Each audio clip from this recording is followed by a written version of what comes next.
Hello, and welcome to the latest event in the South Dakota Matters series of community conversations sponsored by South Dakota News Watch, the state's only nonprofit public service journalism organization. I'm Newswatch Content Director Bart Vancook, and I'll be the moderator of tonight's discussion, which is titled The Future of Pheasants and the South Dakota Nest Predator Bounty Program. Please note that viewers can submit questions to the panel by using the chat function on the Zoom platform at any time during tonight's discussion. South Dakota's had a long and profitable relationship with the ring-necked pheasant and the pheasant hunting industry. The annual fall pheasant hunting season pumped nearly $300 million in direct spending into the state economy in 2016. But South Dakota's claim to fame as the pheasant hunting capital of the world has taken some hits in recent years, as the number of birds available to shoot and the number of pheasant hunters who are licensed to shoot them have both fallen. The estimated number of pheasants in South Dakota and the birds taken by hunters peaked in 2007, but have both been roughly cut in half over the past decade or so. Meanwhile, license sales have declined, especially among non-residents, whose numbers have fallen by nearly 40% in the past 15 years. 3 years ago, Governor Kristi Noem enacted the Nest Predator Bounty Program in hopes of protecting nesting pheasants and encouraging children to get engaged in the outdoors and preserve the state's trapping traditions. The program pays $10 for each tail of a trapped and killed raccoon, skunk, possum, red fox, or badger, and so far, more than 134,000 predator animals have been killed in the program that's already approved to take place again in 2022. We're here today to talk about the future of pheasant hunting in South Dakota and the Predator Bounty Program that's become quite controversial across the state. Here with us today are expert panelists who alphabetically include John Cooper, who served as South Dakota Game Fish and Parks Secretary under two governors, and also as a GF&P Commission member who is now retired from public service. Robin Hagan, a resident of Edmonds County who's a lifelong avid hunter and trapper. Kevin Roebling, the current Secretary of the Game Fish and Parks Department, and Robert Whitmire, a farmer from Webster, South Dakota, who now serves as a GF&P Commissioner. Welcome to all our panelists, and thanks for being here. I'd like to start with Secretary Roebling and ask the Secretary to give a brief outlook for the upcoming pheasant hunting season in South Dakota, and also explain why you see the Predator Bounty Program as a success, even though there's no data or scientific studies in place to track results or show that the killing of predators has boosted pheasant populations. Secretary Roebling? Yeah, Bart. Hey, good evening, folks, and thanks for having me on tonight. South Dakota is the pheasant capital of the world, and we'll continue to be the pheasant capital of the world. And we're very proud of that. We're very proud of that for a lot of reasons.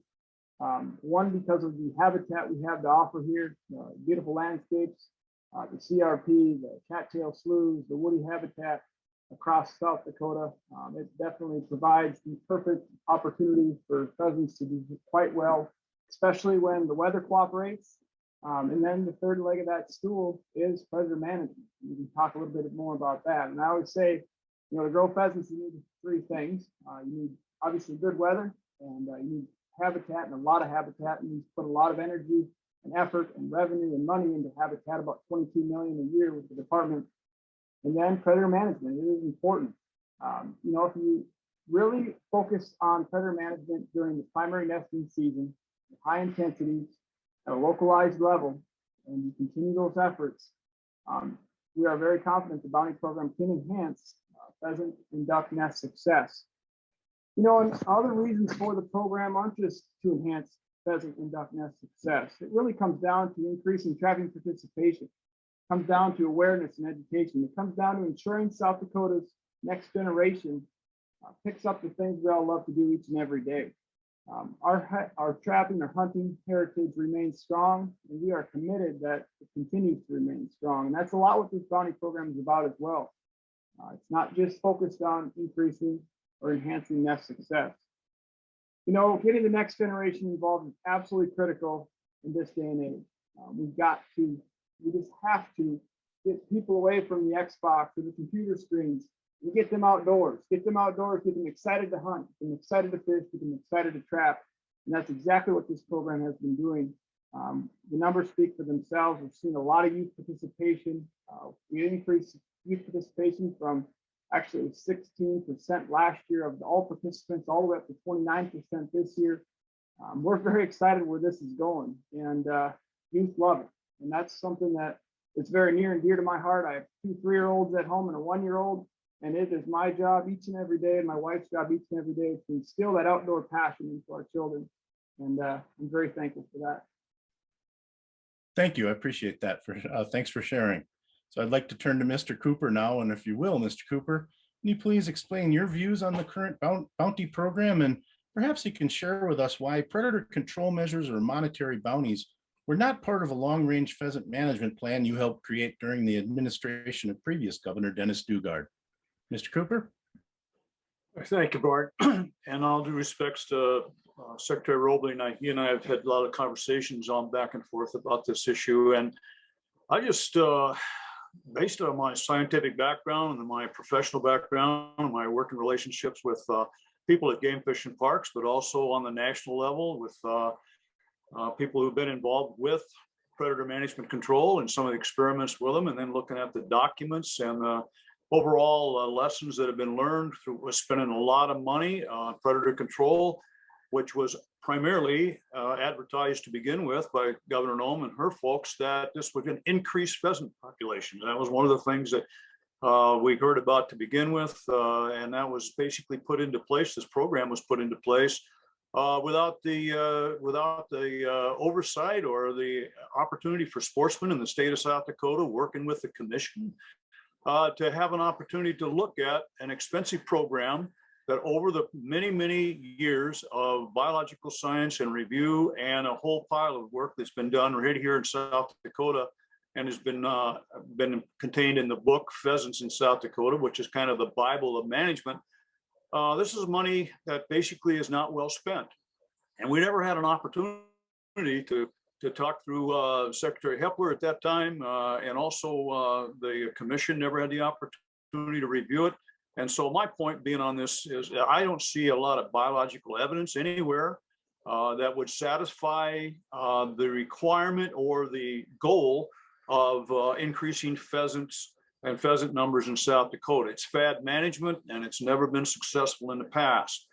So my point being that I'll give you an example. One of the things that was pointed out to me about the cost of this program, which we're up there somewhere right now around that $2.5 million. We have a CREP program, a Conservation Reserve Enhancement Program up in the James River Valley. About 75,000 acres of habitat is involved with that now, and I think we're getting closer, or have been getting closer to that 80,000 mark. It costs the state license holders, the sportsmen of the state, about, let me get my figures are correct here. So out of the 75,000 acres, it costs us about 2.5 million a year to maintain a portion of that 75,000 acres.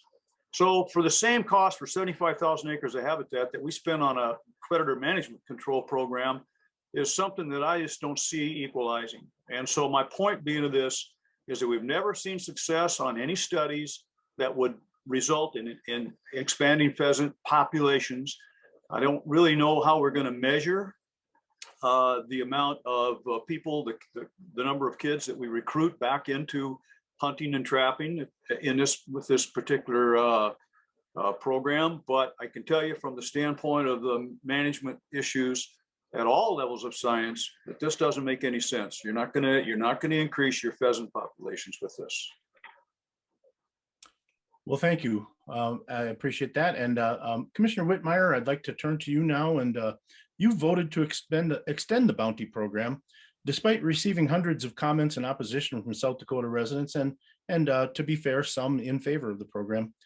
Can you share with us why you support the program, and how would you respond to people who say it's inhumane or unethical to kill one species of animal to protect another when the animals killed are not used for food or any other practical purpose? Yeah, thank you, Bart. Good questions. And as you've mentioned, we did have a number of people writing in, and as a commissioner, we're able to see those, and we get them as they come in, essentially. So we've got a couple of weeks to go over and review those, and certainly those writing, there were numerous people questioning the science on it, talking about the ethics, as you mentioned. And but in the end, the participants voted with their hours, they voted with their time, they voted with their efforts in participating in the program, which you can't you can't ignore that, if you look at those that participated, you've got 10 times as many people that voted in favor with their time and effort, and not, more than just a reply. And those things have to all be measured out. As far as the ethics of it, certainly I'm a country boy out here in northeastern South Dakota, born and raised, and dealing with predators, dealing with rodents, dealing with all sorts of adversities. It's just kind of it's what you do if you want to keep the landscape in a productive way for anything in particular. And so it's I don't see it as being unethical. I think ethics of doing nothing is in its own way not responsible management. But with regard to the 1 minute, I guess without digressing further, I'll leave it at that for now. Well, could you share why you voted, what you've based your votes on as a commissioner to extend the program into 2022? And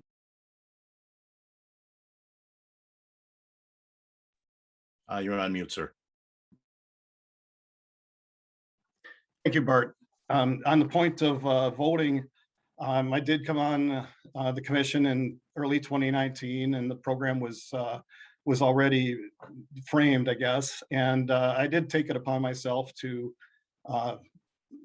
try to become educated, because that's what's most critical of those 8 commissioners, is that we bring a educated vote. I mean, it's a lot of responsibility, and we don't take it lightly. And with that, so I did look. I guess my number 1 is probably the population of raccoons, particularly. That I found going back to 1877, the first account of a fellow that had lived in South Dakota, Native American, had fought in the Battle of Little Bighorn, Wounded Leg.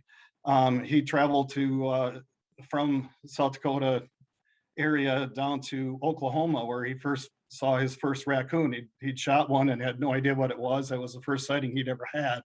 And certainly today, raccoons are well established. And so trying to find what has changed here, what's different from when I was young and what is from today. The number 1 is the predators. It's the fur prices have declined, and not only the introduction of more raccoons that we used to have, but we've got more corn. The farming practices have changed. Raccoons have just become more prevalent, and they're a greater burden and a greater impact to those nesting birds that we have, whether it's game birds or songbirds of the prairie. It's we've got a lot more raccoons out there, and this is a great way to address that, is by it's a new program, but trapping and reducing predators is not a new concept. I mean, we've been doing that fur trappers, I think, were the first people here before agriculture. And but the fur prices, that has gone down for a raccoon, for example, $2 or $3. We just lose participants. And this offering of $10 it's not going to make anybody rich, but with the $10, if we can incentivize people to get out there and try to improve that habitat, try to reduce that footprint of those nesting predators during that nesting season, I think that's the best bang for the buck when it comes to habitat. Thank you for sharing that. I'd like to now talk to our resident trapper, our non-policy maker, who's an actual expert in the field. Mr. Hagen, you're an experienced hunter and trapper. I wonder if you think the bounties are a good idea. Can the trapping help nesting pheasants? And also, if you can, address whether you think the program's a good way to get young people involved in trapping. Well, thanks, Bart, for your questions, and thanks for all the people that have tuned in. But when the program first came out, I had some questions about it, because I know in 2014, when they did that study with Dennis Dugard, they talked about it can work, but it's at a very high cost. And I thought, well, if the bounty program really truly worked, they would have never quit it in the 1960s. It would still be going on. I talked to some commissioners when the program first came out, and I talked to some conservationists about the program, and nobody could really give me an answer because nobody really knew about the program. All they knew that the governor, brought the program across, but they couldn't explain why is it good? Could you tell me the positive or negatives? And nobody could really answer the question. So I contacted one of the state trappers about the program, and he knew about it. And he told me that, yes, this is what they're going to do. He goes, the study showed that it really doesn't work, but he goes, I guess they're going to do it anyway. So I always looked at it. The predator has been around a lot longer in South Dakota than the pheasant have. When the predator survives, the pheasant survives. When the habitat was really great, so was the predators, and so was the trapping was really great. The pheasant hunting was great. But as in the bottom line was habitat, because every person I talked to, the number one goal was habitat. It's all about habitat.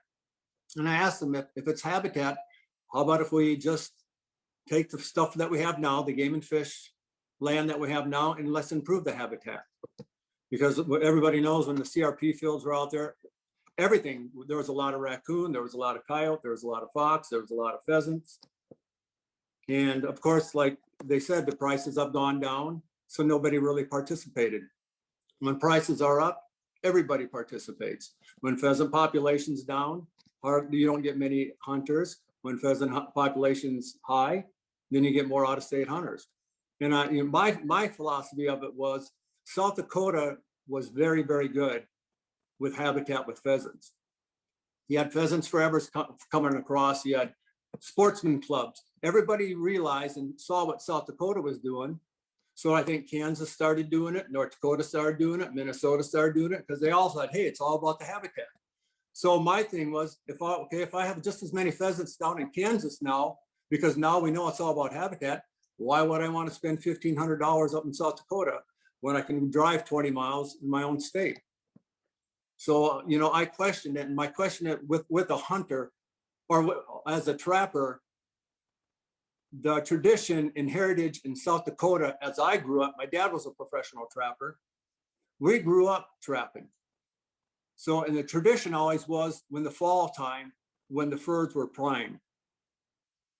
That way, everything went in full circle. We got money by selling the furs. The fur buyer got the money. It kind of went in a full circle. And whoever they sent the furs to, whether it was Greece or Indonesia or whatever, they benefited, and then it came back in full circle. And I thought, well, how is this going to benefit trapping in South Dakota in the springtime when the tradition and heritage has always been in the fall time when the fur was prime? Because now you have kids out there that I know that are trapping with their family, and they'll catch a raccoon, and there might be 3 or 4 little ones right beside it. And to me, I just think it's kind of inhumane, kind of cruel, because what do you do with those little ones? You can't get money for the tail there because the tail has to be a certain size. So that was my thing, that here we're trapping a predator just for a tail. I told them if I'd have done this program 3 or 4 years ago, I'd have got ticketed for wanton waste, is what I believe. So I had a hard time struggling with this program because nobody knew about what was going on. Yeah, I wanted to ask the Secretary Roebling, during our conversation for the article I wrote, you sent me some links to studies. I reviewed those. I found many more that, and I must say, those studies, I think I fairly presented the conclusions. There were some hints in there that there's evidence that a wide scale bounty program can work, but more than not, I found a lot more studies and experts who said that wide ranging bounty programs typically do not have the effect that they seek, that only small, very concentrated efforts geographically and over a time period.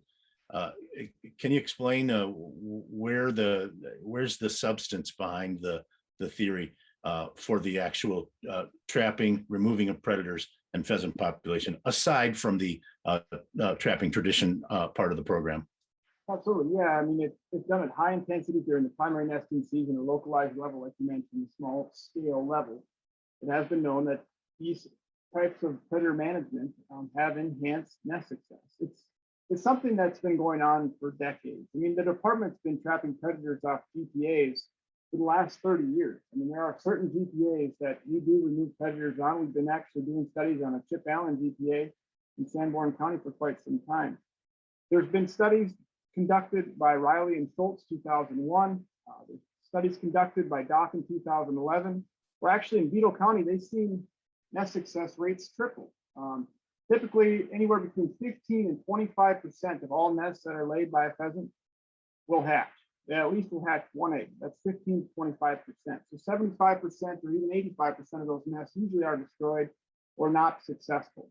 And they'll reattempt until they are successful, or at least hatching one chick.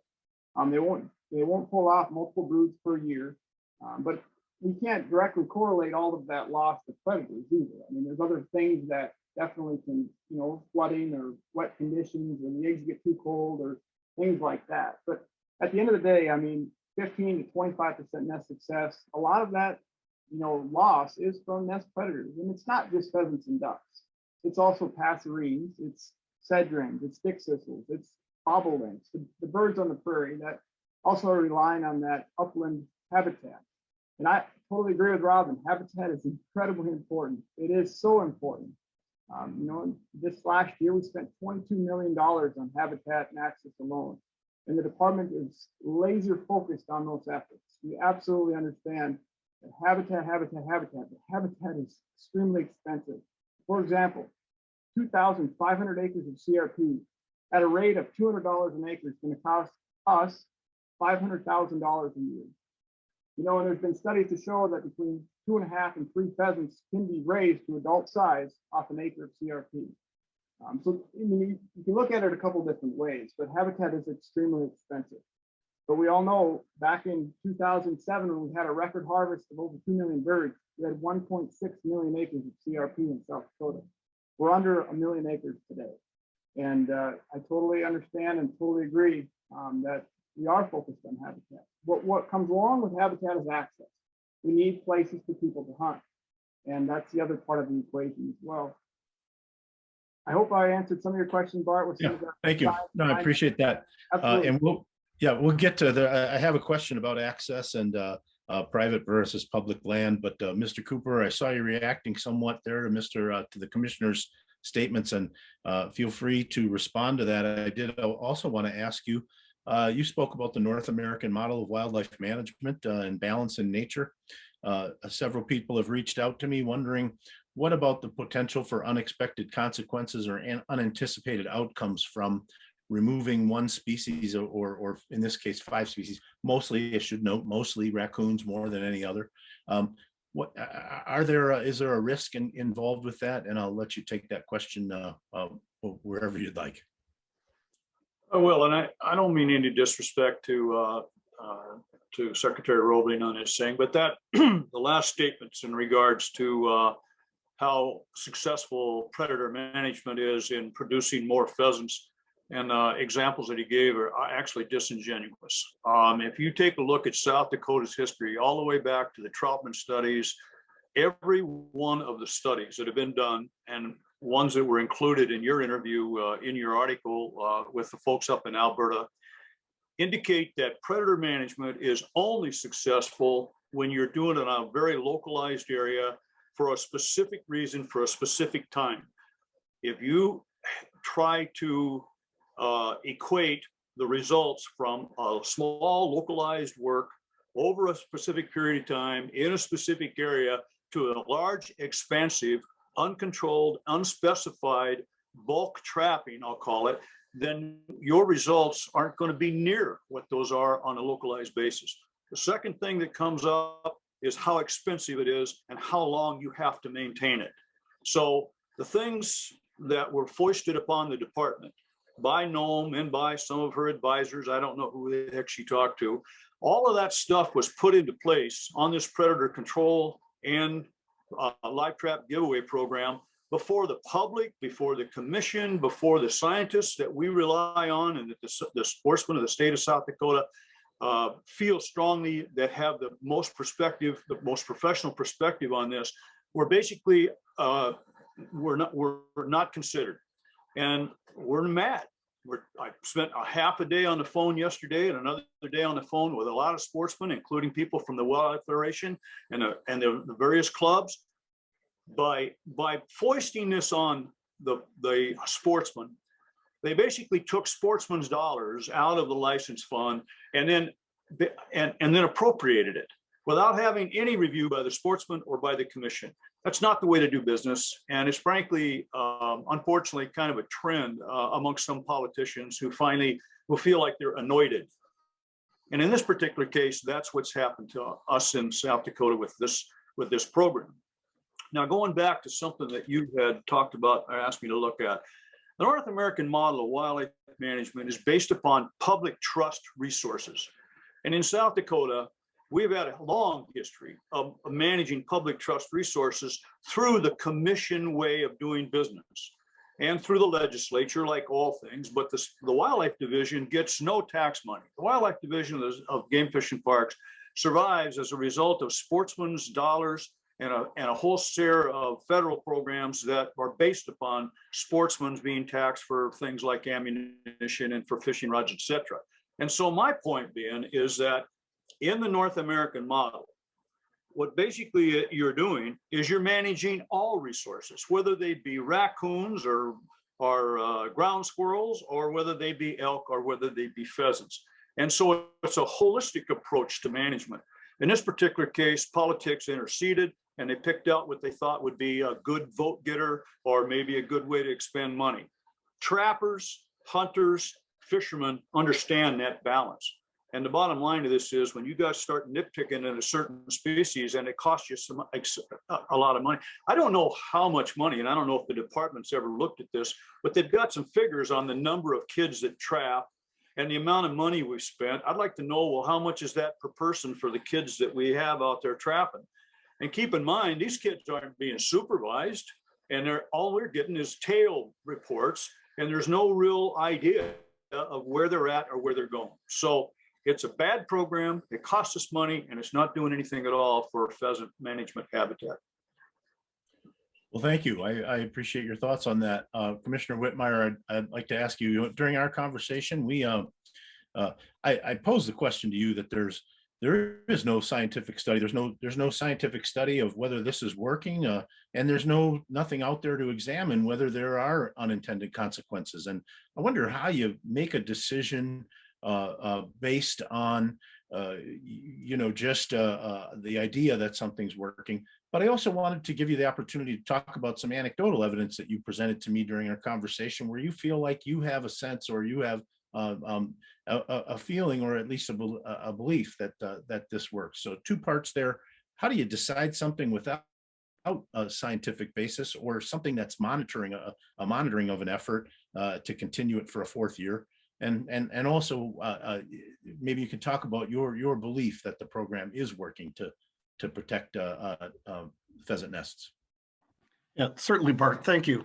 I guess on the as far as the unintended consequences, I just, particularly on that, when I was younger, I guess trapping was quite prevalent, and fox were worth $80, raccoons 30, muskrats. I mean, there was a real good, and Robin could probably speak to this as well, with the fur trade. In my day, going back, I mean, there were stories of people paying for pickups with muskrat monies that they'd acquired through selling muskrat furs. It's a much different world today. I mean, it's, social media has gotten people a little more sensitized to different things. And so the fact of the matter is that we're not able to sell pelts for the value that we used to. And so certainly with $10 offering on raccoons, we're not going to decimate a species. You look at the number of skunks that come in, it's not nearly what it would have been. I'm completely comfortable that we're not going to take any numbers down to anything. I mean, if there's any predator out there that's changed, I guess from my view, it's that when coyotes came to this area in the early 1980s, we lost a lot of our fox, because coyotes are hard on fox, they're hard on jackrabbits. That's a major change. But as far as, just to speak to that particularly, for a $10 offering, and the number that we're maxing this out at 50,000 pelts.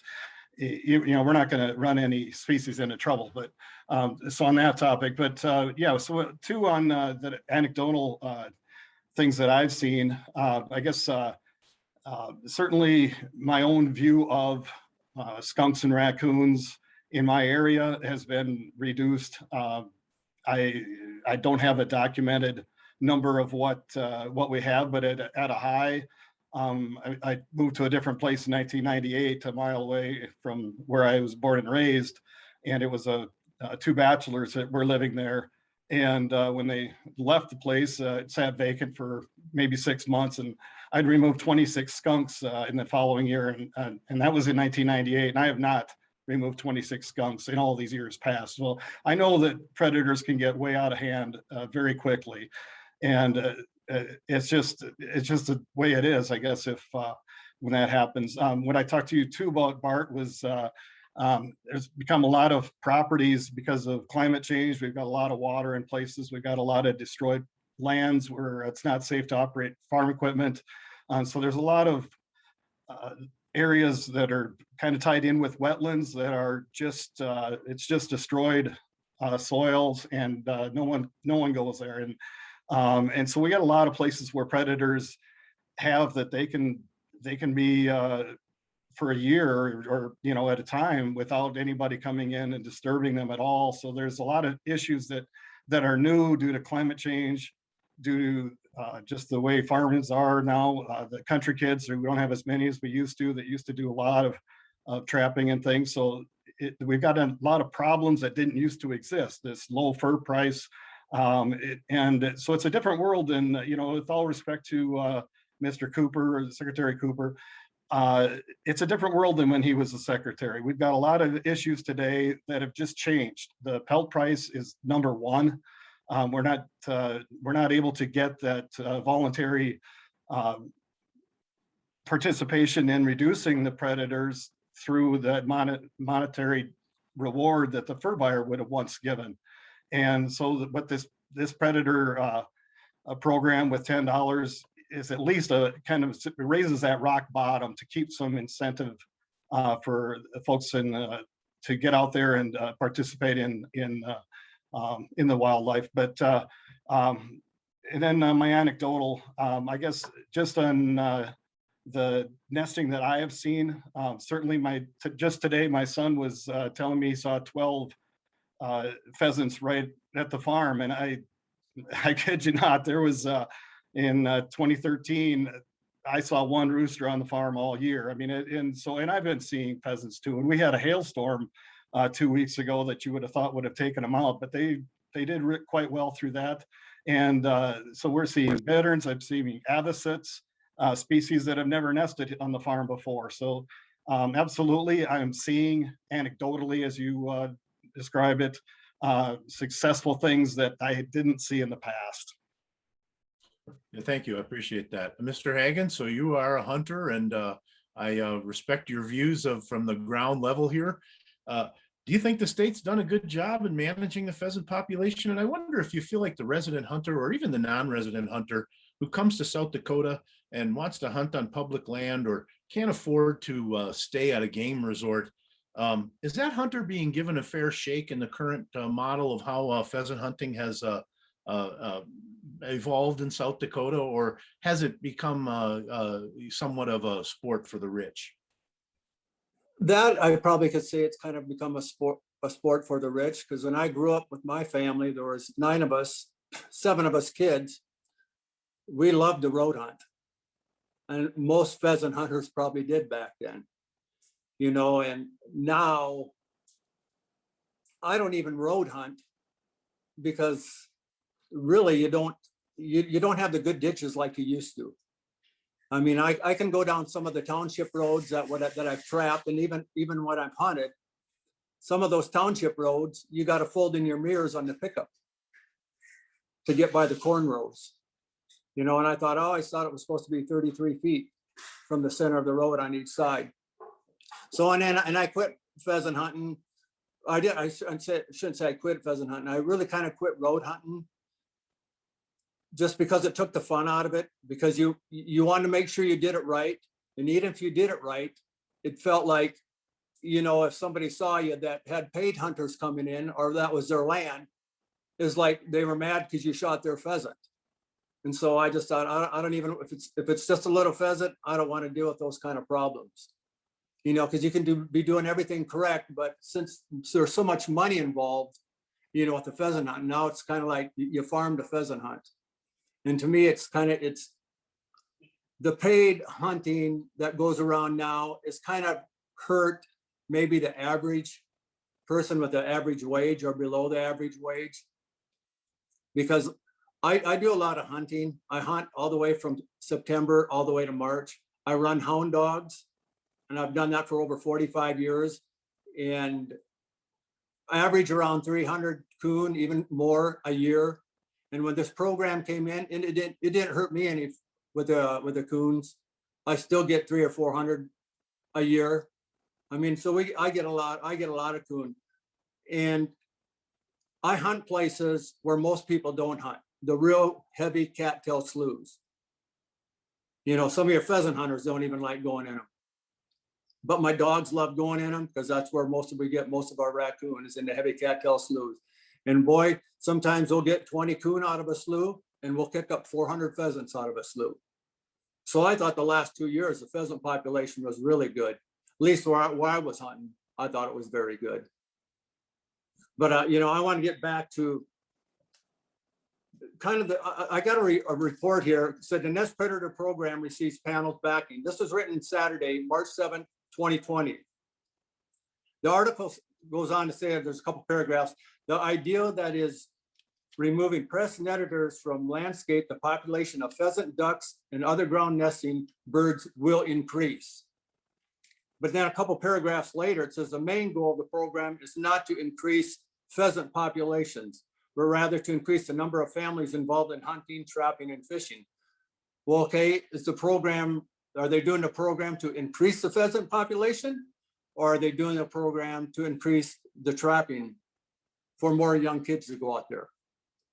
And I talked to a couple of the commissioners, and I even talked to a couple of high up people in Pierre. I said, I will never, ever take kids out trapping in the springtime and show them how to trap. I said, in the fall time, I'll teach every kid how to trap. I said, if there's 100 kids, bring them out. I'll teach them how to trap in the fall. I will not trap in the springtime and show those kids that we catch a fox or we catch a raccoon, and there's 3 little babies or 4 little babies right beside the coon. We kill the coon, the mother coon or whatever, you know, and what do we do with the little ones? They're going to die. And I don't, you know, and even with the Delta study, this Delta study, it said for decades, biologists have speculated that raccoons and mink were the primary predator. Well, then they realized they weren't. You know, they found out hawks, ravens, crows, coots, redheads. And when she brought this program about trapping, I asked them, I said, how about the feral cats? Can I bring in some tails for feral cats? And they said, well, you can't do that. And I said, well, they're a high predator for nesting. I said, can I bring some hawk tails in? Could I bring some coot tails in? Could I bring some crows tails in? Because they're finding out crows now are destroying nesting. So I thought, well, where do we draw the line? If we're going to do it if they really believe it's a predator problem, then, or, you know, we got to get the predators, and then let's get all of them. Let's get the birds. Let's get the feral cats. Let's get everything. Okay. All right. Yeah. Thank you. Appreciate that. I wanted to ask the secretary, one of the questions sent to me this week was from a reader who wanted to know the state's pheasant outlook is very, in your promotional materials, talking about a great year ahead here. Without a brood count, the end of the brood count in 2018, can you explain why that was ended and what you're basing all those promises of a great season on? Yeah, Bart, I mean, this year, obviously, with the drought we're experiencing, it was really looking good early on. It absolutely was. We had a fantastic winter. It was an open winter, a mild winter. We had not a very cool, wet spring at all. It was actually pretty dry and hot. And those conditions, in a lot of ways, are perfect for nest success, for those pheasants to hatch out of those nests. You know, I did a lot of fencing and moved a lot of cattle throughout the summer. I did see quite a few pheasants anecdotally throughout, and I'm still seeing and hearing a lot of positive reports. Obviously, there's pockets of higher densities of birds in some areas than versus others. And it's going to be highly variable. We're going to definitely see areas of the state that were less impacted by drought do better because those chicks definitely rely on the insects throughout time, especially when they're that young. But, it's a matter of, as long as we have the habitat on the landscape, as long as we get the right winter or, weather conditions, we also can throw in predator management on top of that to help with some of these things that we're talking about tonight. We're going to have a good hunting season. I mean, just last year alone, we killed 1.1 million roosters in South Dakota. That's as high as we've seen since 2016. We've had over 59,000 resident hunters. Our non-resident hunters didn't show up last year like we'd like them to, but we think a lot of that was COVID related as well. There was a lot of travel restrictions, a lot of corporate hunters that didn't want to come with their hunting parties, those sorts of things. We're optimistic that those folks will be back. We are the pheasant capital of the world, and things have changed in the last 20 years. The department's mission is serve and connect people and families to the outdoors. And our vision is to enhance the quality of life for current and future generations. It's time we think outside the box. It's time we try to engage more people in outdoor activities, recruit, retain, and reactivate. The Nest Predator Bounty is absolutely doing that. We're seeing it with fur bearer license sales. We're actually up 23% year to date from last year. And we've seen that jump as much from 2019 to 2020. If we create 500 new outdoor enthusiasts from this program, essentially, and they become lifelong licensed buyers at $50 a year. They buy a resident combo license for $50 a year. In those years, we'll be able to recover $1.25 million from those 500 people that got engaged in outdoor recreation, wildlife management, hunting and fishing, and created licensed buyers from this program. I've talked to lots and lots of fathers and mothers, grandmothers, and it has just been phenomenal, the stories we've been hearing. Our ethics SD course with 4-H, the South Dakota Trappers Association, the South Dakota Western Fur Harvesters Association has been full. I mean, we've been seeing so much participation, wanting to learn how to trap, and that all turns into wildlife management, outdoor enthusiasts, future licensed buyers. That's the goal. And we're very committed to that. We're very committed to habitat. We're very committed to ensuring the next generation has a place to hunt, fish, trap, camp, all of those great things we enjoy here in South Dakota. And all these great things, why South Dakota is so special to live, play, and work. Yeah, I appreciate that. Mr. Cooper, I'd ask you on that line of thinking. I heard from some animal advocacy groups or anti-cruelty folks who are concerned about the leaving of carcasses in the field and that kind of thing. But I wonder if the idea of, and I'll pose this question to Commissioner Whitmire as well, because I think he has an interesting take on it. But the idea of promoting youth outdoor engagement by paying them to trap and kill animals and basically leave the carcasses to rot, or possibly, as the Secretary said, they're encouraged to bury, but we don't know if that's happening. There's no way to track that. Is that a good way to get kids involved in the outdoors, is to pay them to go and trap and kill animals? Well, I would say personally, I would say that's not. I want to reinforce something that Mr. Hagan just said, and it goes to ethics, and it's the issue. Long time older hunters like myself, and I'm not going to say Robin's old, but the bottom line is he's had all this experience, and it's actually in the field. And one of the things that we learn in that North American model, and if we do it right, is that it's a satisfying way to enjoy the outdoors, but it has a rule book of ethics with it. And so if you, in the beginning, we were told that this is going to be statewide and it's going to be this predator trapping thing and live trap giveaway, everybody's going to be eligible to receive the traps, and it's going to be widespread, and it's going to be for pheasants and ground nesting birds. Well, The first thing that the commission heard was from West River and people who are basically don't have a major pheasant population over there. And the situation for people who have no pheasants, as an example, in the Black Hills, yet those sportsmen continue to pay for that program. So their idea or their concern was, well, there's two things we don't like. One of them is if you're trapping over here out West River and you say it's just to get people involved, but you're not worried about pheasants, which was the original reason why it was explained to the public and to the commission why we were going to do this. It's disingenuous. You're sending mixed messages. The other thing is the issue that Robin just talked about, and that is that what do you do? How do you explain outdoor activities when you've got an ethics issue and the issue of having young ones leaving without mothers, just cutting the tails off and then throwing them in some kind of a junk pile? I can't condone that. I don't think that's the right thing for the department to do. If you go over to the East River issue and you're trying to explain to them that the reason you're doing this is just to have these kids learn how to get into the outdoors, I don't know where that cost would ever end. You're going to expend a huge amount of money, and without mentorship, without family help, or uncles or our aunts or people that will take kids out and have them learn how to fish and how to hunt, that is a family routine, camp along with it, cook outside, all those kinds of things. I don't know if you're going to be able to be successful in just paying kids for the amount of coons that they trap, and in many cases have those dead young ones with them. It doesn't make sense to me. I think it's misguided. And I think we could have had this conversation a whole lot earlier, before that it was basically pushed down everybody's throat.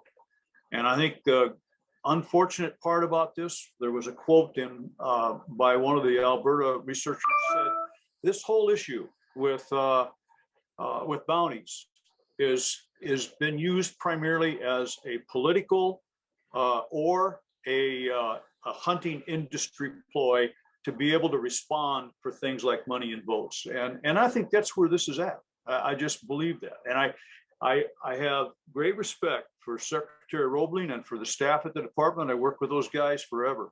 But I can tell you right now, this particular program doesn't belong in South Dakota. That's my feelings. And I also want to talk about something else very quickly. If you take away information from the general public and the sportsmen and the trappers, all of the people that are basically your clients, the department's clients, and you take that brood survey away and put it away for one reason, what you in essence are taking the trends and statuses of the critters that they're interested in and that they pay their license fees for. It's not fair. It's a bad way to do business.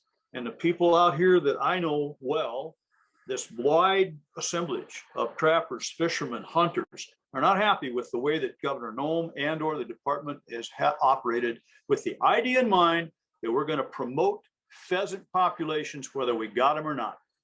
And so what do? You take away trends and statuses for people who may have a reference document that no longer exists. And what you're going to get is basically a whole bunch of stories that are as rosy as it can possibly be. And we know, without a question of a doubt, being out in the field, that those hot days in June all the way through the brooding season in July hurt pheasants, they hurt populations. We need to be honest with people. The honesty is what we can do better in this state. So that's a rant, but it's important for me to say. I appreciate that. That's why we're here, is to have this discussion. Secretary Roebling, real quickly, why was the brood count ended? And is there any effort underway or any talks to either try to come up with some program or science or some kind of study to show what are the pheasant levels in the state? And is this program really working, not just based on anecdotal evidence or the idea that it might? Yeah, no, Bart. I mean, we do have a research project being conducted as we speak with Iowa State University. We're looking at detection probabilities of pheasants along roadways based on conditions of survey route. As you know, if it's dry and we don't have a heavy dew, those birds aren't coming to the road, and that definitely impacts detection probabilities. So we're looking at conditions of survey routes in particular. And we'll have a study prospectus. We'll have some findings from that. Actually, this is going to be the second year that we've ran some routes to look at those survey conditions with multiple other states across the United States. So it's not just a South Dakota project, it is a multi-state project. It's an exciting project because other states deal with this as well. This was the perfect year to do it because we were so dry. We had very little humidity across South Dakota. Those birds didn't want to come to those roads or didn't have to come to those roads to dry off. That's why they come to those roads. The grass gets extremely wet. They come there to dry off. So it's based a lot on dew conditions and survey conditions. I just have to say one thing about Mr. Cooper's comments. I just find it incredibly disheartening when we have trappers arguing with trappers and hunters arguing with hunters. Less than 5% of North America hunts or traps. And it's just really hard for me to hear some of these things because we are creating outdoor families. These mentors are excited to take these folks out. This is the future. This is for the future generations of wildlife management. The beauty of the North American model, and I agree with everything Mr. Cooper said, it's a user pay, user benefit system. Hunting is conservation. Trapping is conservation. We need more of these folks who do more of the things we're talking about, provide more habitat, provide more access. I am very, very focused on ensuring that we can do everything we can as a department to make sure the opportunity is there, number one, make sure the critters are there to hunt, number two, and just make sure that people have exposure to the outdoor recreational opportunities we have in South Dakota. It's so near and dear to my heart. It's who I am, it's what I am. And I just want him to understand that it is different than it was 20 years ago. 20 years ago, license numbers were going like this, CRP was going like this. But we've turned the corner and we're starting to turn the corner back the other way. I mean, this was the first year we've seen a lot more residents last year hunt in South Dakota. It was great. Fishing has been booming. We're starting to see license sales go up instead of down. And we're starting to turn that corner. So we're very proud of that. And we want to keep that momentum going. People are starting to turn to the outdoors. If I may, I just want to put you on point on the question about the brood count, because I have heard this asked by hunters and wildlife managers again and again. Why was that program ended? And was it an effort to stop producing evidence or create a false impression that the pheasant population was rising when we had seen from previous brood counts that it wasn't? I hope you can answer that. Yeah, Bart, I mean, there was multiple things. I mean, every year we would essentially give a statewide projection, up or down 23%, up 23%, down 40%. A hunter never hunted the entire state. Then you have to go into the report and look at specific areas, specific routes to figure out exactly what's up, what's down. It came with no variability though. There was no standard error with those estimates, and there's a lot of standard error in that route. I mean, a lot of it is based on survey conditions. So during that time, we started this study with actually Iowa State to look at those survey conditions. And that was right in that 2018, 2019 timeframe. We're into the second year of the data collection, and then there'll be another year for analyzing those data. And we'll make some inferences and some management recommendations based off that.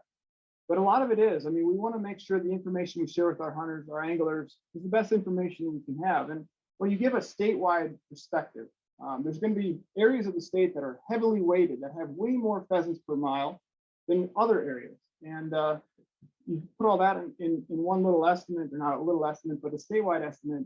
It's hard for a hunter to know, well, where is it up and where is it down? And that's some of the things we're looking at right now. Okay, thank you. Commissioner Whitmire, I wonder, one of the things I saw in the comments on my articles about this was, and I had heard from other experts, that there's a lack of control over where these tails are coming from. Reports of tails being cut off of roadkill raccoons, possibly raccoons killed in Minnesota, and tails being brought over. I mean, we know what people will do for money. I think that leads to a two-pronged question. Have you heard about any fraud or any types of waste or trying to take advantage of the program? And I also wonder, do you see an opportunity to tweak the program based on this conversations you've had, things you've seen and learned? Are there ways to make this better? Are there things in the works where maybe you can take some of the things that you've heard in the time you've been a commissioner and tweak this program and make it better? Yeah, thank you, Bart. I guess this will kind of answer a little bit what Robin said as well. one of the desires of the commission, or at least a few of us, was to begin the program earlier. But one of the problems with that was that we had different variations of the definition of youth. Well, in just in this spring of 2020 on the commission, we kind of changed all those. So a youth now is 18. Kevin, correct me if I'm wrong, but it's 18 and under is now a youth. Now, having done that, we're going to begin the nest predator program for the youth in March, and that so it'll be kind of a youth component, so that we don't have, let's, as soon as those well, I say hibernate, but raccoons don't really hibernate, but as soon as they kind of go into a sleep. But anyway, before they come, as soon as they're becoming active, we're having that predator program in place, so that we can get the youth out there catching raccoons that haven't even mated yet. And that'll, now they've got 2 months window, before they've even become expectant with little ones. So that's so yeah, we are always trying to improve things and make things better, but that was one of the things that'll be new to 2022, is that youth component. And I'm sorry, part two, Bart, of your question. Yeah, I wanted to know if you had heard of any of the fraud of tails being submitted from roadkill or brought out of state. But I think this is probably our final discussion point. I wonder if you see that there's an opportunity here to demand that there be some science, greater science attached to this.